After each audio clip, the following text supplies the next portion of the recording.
வணக்கம். Welcome to island Tamil கதைநீர். நான் உங்கள் வித்யாலக்ஷ்மி. ராமாயணம் ஆரண்யகாண்டம் பகுதி 4. விரும்பும் வடிவம் எடுத்துக்கொள்ளும் சக்தியை பெற்றிருந்த மாரீச்சன் மானாக வந்து ஏமாற்றி சீதையின் ஆசையை கிளப்பி அதன் காரணமாக தன்னை வெகு தூரம் இழுத்து கொண்டு போய் அங்கே தன்னுடைய அம்புக்கு இரையாகி உயிர் விடும் பொழுது தன் சுய உருவத்தை வெளிப்படுத்தி ஹே சீதா, ஹே லக்ஷ்மணா என்று பொய்க்குரலில் பலமாக கத்தியதை நினைத்து ராமன் சிறிது கவலை கொண்டான். எத்தனை பெரிய மோசம்! இதனால் லக்ஷ்மணன் ஏமாற்றமடைந்து சீதையை தனியாக காட்டில் விட்டுவிட்டு என்னை தேடிக்கொண்டு வந்தால் பெரிய அபாயமாகுமே. சீதையை யாராவது அபகரித்து கொண்டு போய்விட்டால் என்ன செய்வது என்று துணுக்குற்றான் ராமன். ஆஹா, உடனே இந்த இடத்தை விட்டு செல்ல வேண்டும், இல்லையானால் பெரிய ஆபத்து உண்டாகும் என்று நினைத்து கொண்டு சிறிது கவலையோடு ஆசிரமத்தை நோக்கிச் சென்றான் ராமன். எதிரே லக்ஷ்மணன் வருவதை கண்டான். அவனை கண்டதும் ஐயோ, நான் நினைத்தவாறே ஆயிற்றே என்று கத்தினான். சீதையை காட்டில் தனியாக விட்டுவிட்டு வந்து விட்டாயே லக்ஷ்மணா, அவளை ராட்சசர்கள் கொன்று தின்று விடுவார்களே, என்ன செய்வது? எப்படி இப்படி தவறான காரியம் செய்து விட்டாய்? ஜானகியை தனியாக விட்டு வரலாமா என்று கேட்டான் ராமன். ஆசிரமத்தில் அவளை காணாவிடில் லக்ஷ்மணா, நான் இறப்பேன். நிச்சயம் நீதான் திரும்ப அயோத்திக்கு செல்ல வேண்டும். ஐயோ, தன் துக்கத்தை எப்படி கௌசல்யை பொறுப்பாள் என்று புலம்பிக் கொண்டே இருவருமாக ஆசிரமத்தை நோக்கி விரைந்தார்கள். அண்ணா, நான் என்ன செய்வேன்? ஹே சீதா, ஹே லக்ஷ்மணா என்ற கூக்குரலை கேட்டதும் சீதைக்கு பெரும் துக்கம் பிடித்து கொண்டு விட்டது. அவள் துடிதுடித்து நடுங்கி போய் ஓடு ஓடு, ஏன் நிற்கிறாய் என்று என்னை தொந்தரவு செய்து நான் என்ன சொல்லியும் கேட்காமல் என்னை துரத்தினாள். பயப்படாதே என்று நான் எவ்வளவு கூறினாலும் அவள் ஆறுதலடையவில்லை. அவள் என்னை சந்தேகித்து விட்டாள். அவளுடைய வார்த்தைகளை பொறுக்க மாட்டாமல் அவளை தனியே விட்டு உன்னை தேடி இங்கு வந்தேன் என்று கூறினான் லக்ஷ்மணன். நீ சொல்வதை என்னால் ஏற்றுக்கொள்ள முடியாது. அவள் என்ன சொன்னாலும் பயத்தினால் உண்டான பேச்சு என்று நீ பொறுத்து கொண்டு இருந்திருக்கலாமே. அவளை இப்படி தனியாக விட்டு எப்படி வரலாம்? பயத்தினால் அவள் ஏதோ சொல்லிவிட்டாள் என்று ராமன் கூறினான். இல்லை அண்ணா, அவள் பயத்தினால் மட்டும் அப்படி கூறவில்லை.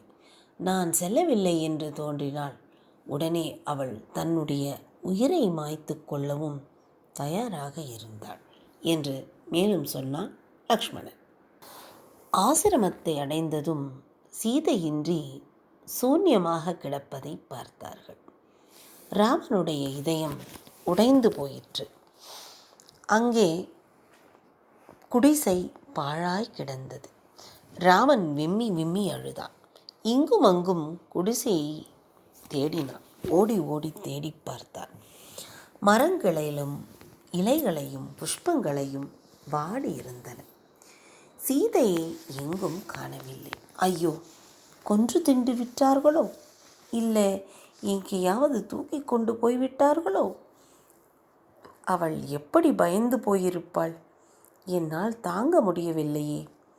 ஒருவேளை ஆற்றுக்கு போயிருப்பாளோ, ஜலம் கொண்டு வர போயிருப்பாளோ, பார்ப்போம் என்று பித்து பிடித்தவனைப் போல கண்கள் சிவந்து இங்கும் அங்குமாக அலைந்தான். ஒளிந்து கொண்டு வேடிக்கை செய்கிறாளோ என்று மரமரமாக தேடி பார்த்தான். ராமனுடைய துயரம் வர வர கடல் போல் பொங்கிற்று. உன்மத்த நிலையை அடைந்து விட்டான். ஒவ்வொரு மரமாகச் சென்று அவற்றை கூவி அழைத்து, அசோக மரமே, மரமே, உனக்கு நன்றாக தெரியும், சீதை எங்கே என்று சொல்வாய் என்று பேச ஆரம்பித்து விட்டான். இப்படி செடி கொடிகள் மரம் ஒவ்வொன்றையும் கேட்டுக்கொண்டே வனமெல்லாம் திரிந்தான் ராமன். வனத்தில் கண்ட மிருகங்களை எல்லாம் இம்மாதிரியே கேட்டுக்கொண்டலைந்தான். இப்படி அழுது கொண்டும் புலம்பிக் கொண்டும் சீதையை தேடி கானகம் முழுவதும் பிதற்றிக்கொண்டே அலைந்தான் ராமன். இப்படி ராமன் துயரப்பட்டு நிலையிழந்து உன்மத்தனைப் போல கஷ்டப்படுவதைக் கண்டு சகிக்க முடியாமல் லக்ஷ்மணன், அண்ணா, இப்படி அழுவது தகாது. இருவரும் சேர்ந்து காடு முழுவதும் தேடி பார்ப்போம். உனக்கு தெரியுமே, சீதை குகைகளிலும் வனங்களிலும் சஞ்சரிப்பதில் மிகவும் பிரியமுடையவள். ஆற்றில் குளிப்பதிலும் விளையாடுவதிலும் புஷ்பங்கள் பறிப்பதிலும் மிகவும் ஆசை கொண்டு எங்கேயோ விளையாடி கொண்டிருக்கிறாள் என்று நினைக்கிறேன். பார்ப்போம், வாருங்கள் என்று சமாதானப்படுத்தினான் லக்ஷ்மணன். இப்படி துயரக்கடலில் மூழ்கிய ராமனை தேற்றிக்கொண்டு லக்ஷ்மணனும் ராமனுடன் கானகத்தில் அலைந்து திரிந்து ஒவ்வொரு இடமாக சீதையை தேடினார்கள். இரு சகோதரர்களும் மலையிலும் வனத்திலும் ஆற்றங்கரையிலும் தேடி தேடி சீதா சீதா என்று கூக்குரலிட்டு பார்த்து ஒன்றும் பயன்படாமல் கோதாவரி நதி தீரத்தில் கானகங்களில் அவளை தேடிக்கொண்டு தெற்கு முகமாக போனார்கள். அங்கே தரையில் ஓரிடத்தில் பூக்கள் சிதறி கிடந்தது. இதை கண்டதும், இதோ நான் கொடுத்த புஷ்பம், சீதையின் தலையிலிருந்து உதிர்ந்த புஷ்பமே என்று ராமன் அறிந்து உற்சாகமும் கூடவே பெரும் துயரமும் அடைந்தான். சீதைக்கு என்ன நேர்ந்து விட்டதோ என்கின்ற பயம் முன்னை விட அதிகமாகிவிட்டது. கதறி கதறி அழுதான். புஷ்பங்கள் கிடந்த இடத்தை சுற்றி காட்டில் தேடி பார்த்தான். பூமியில் ராட்சசனுடைய பெரும் காலடி சுவடுகளும் சீதையின் காலடி பதிந்த குறிப்புகளும் கண்டான். சீதையின் ஆபரணங்களிலிருந்து சிந்தி கிடந்த தங்க மணிகளையும் கண்டார்கள்.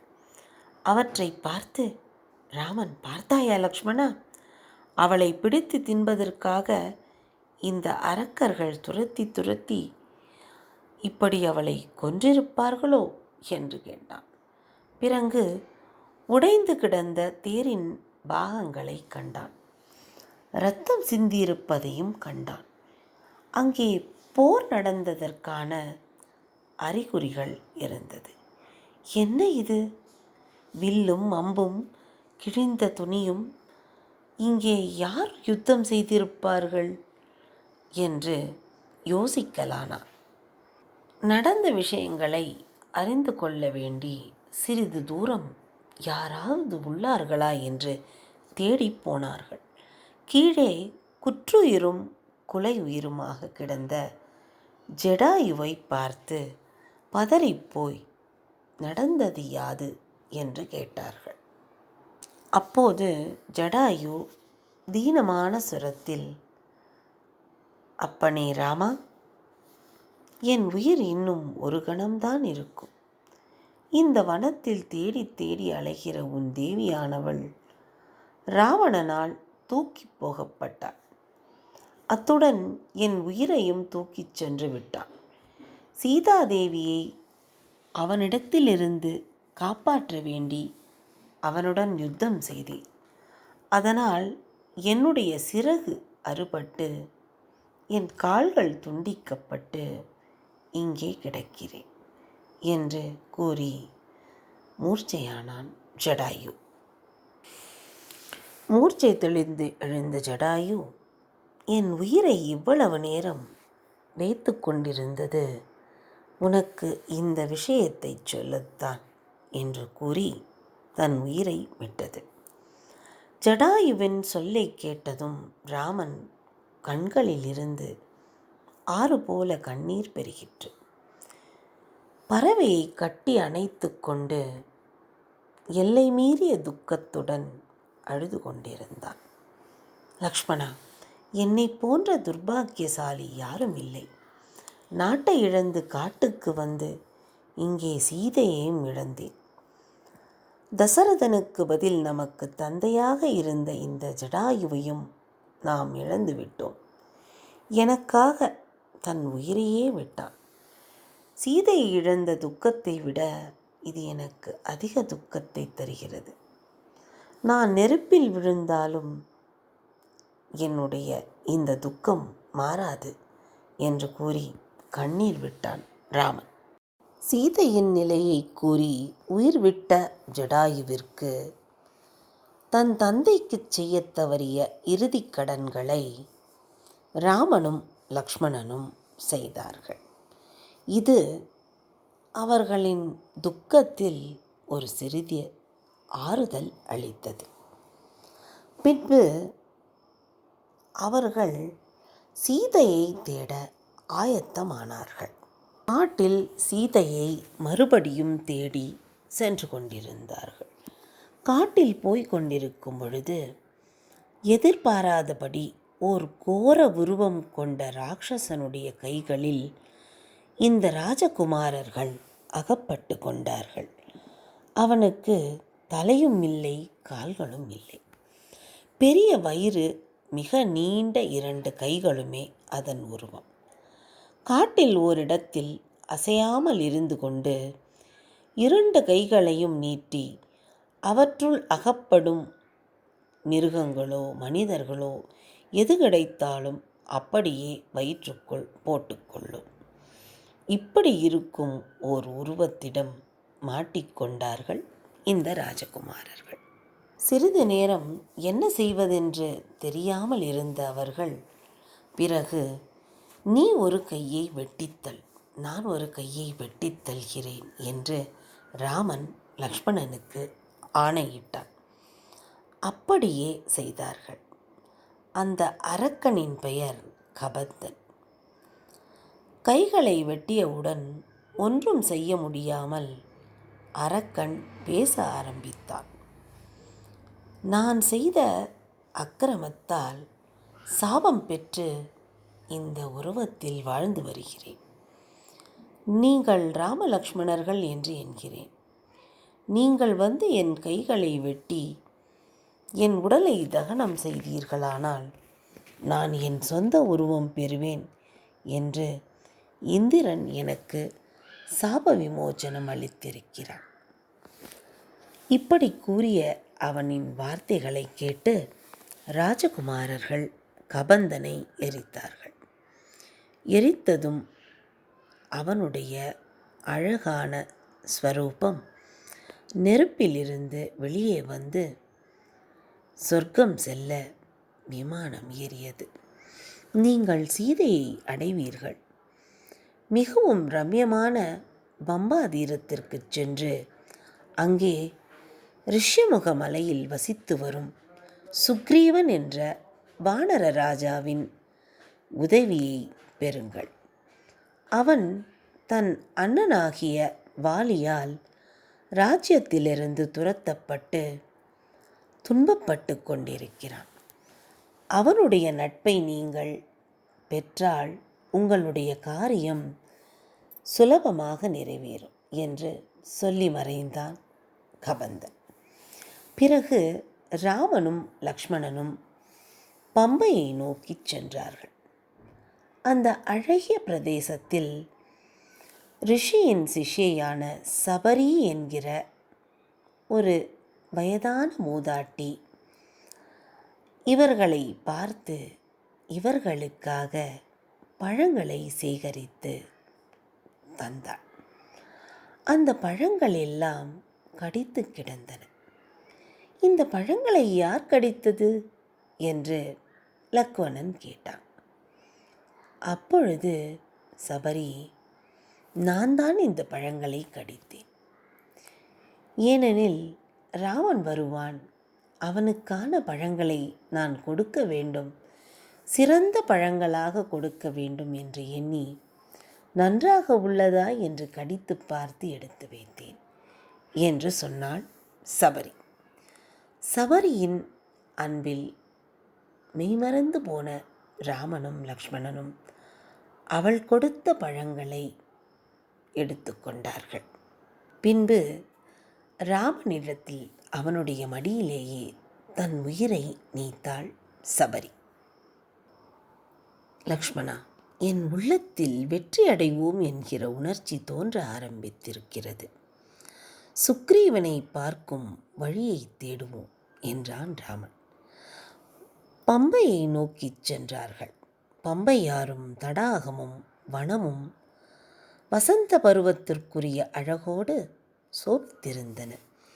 மிருகங்களும் பறவைகளும் மரங்களும் கொடிகளும் தன்னுடைய இயற்கை அழகினை காட்டி ராமனுடைய துக்கத்தை முன்னைவிட அதிகமாக வளரச் செய்தன. எதை பார்த்தாலும் சீதை இதை எவ்வளவு அனுபவித்திருப்பாள் என்கின்ற எண்ணமே அவன் உள்ளத்தை வாட்டியது. இப்படி மானுட துயரத்தை அழகாக காட்டியிருக்கிறார் கவிஞர். எப்பொழுதும் தைரியம் கொண்ட ராமனுடைய மனம் தளர்ந்து போய் கஷ்டப்படுவதை பார்த்த லக்ஷ்மணன் ஆறுத மொழிகள் சொல்லி வந்தான். தேவர்களின் தாயாகிய அதிதியின் கர்ப்பத்தில் மூடி வைத்தாலும் சீதையை கண்டுபிடிப்போம். ராவணன் தப்பிப் போக மாட்டான். நிச்சயம் அவனை வதம் செய்து சீதையை மீட்போம். தாங்கள் மனதளர்ச்சி கொள்ளல் வேண்டாம். கவலையும் அதைரியமும் உங்களை அண்டவிடலாகாது. அவற்றை தூர விலக்குங்கள்.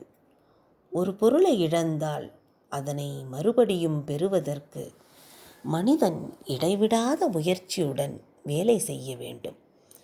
நம்முடைய அன்பே நமக்கு விரோதியாக போகிறது. அன்பினால் மனம் சோகத்தில் சிக்கி அலைந்து தளர்ச்சியடைந்து முயற்சியை தடுக்கிறது. உனக்கு நான் சொல்ல வேண்டுமா? உற்சாகமே மனிதனுக்கு முக்கிய சாதனம். சோகத்தையும் அது உண்டாக்கும் பற்றையும் மறந்து உற்சாகம் கொண்டு முயற்சி செய்வோமாக. தைரியமாக சோகத்தை தள்ளுவாயண்ணா என்று கூறி முதலில் நாம் ரிஷ்யமுகவனம் வந்து அங்கே சுக்ரீவனை சந்திக்கலாம் என்று கூறி இருவருமாக சுக்ரீவனை காண ரிஷ்யமுக வனம் நோக்கி சென்றார்கள். இத்துடன் இராமாயணம் ஆரண்யகாண்டம் நிறைவடைகிறது. உங்களை அடுத்தது கிஷ்கிந்தா காண்டத்தில் சந்திக்கிறேன். நன்றி, வணக்கம்.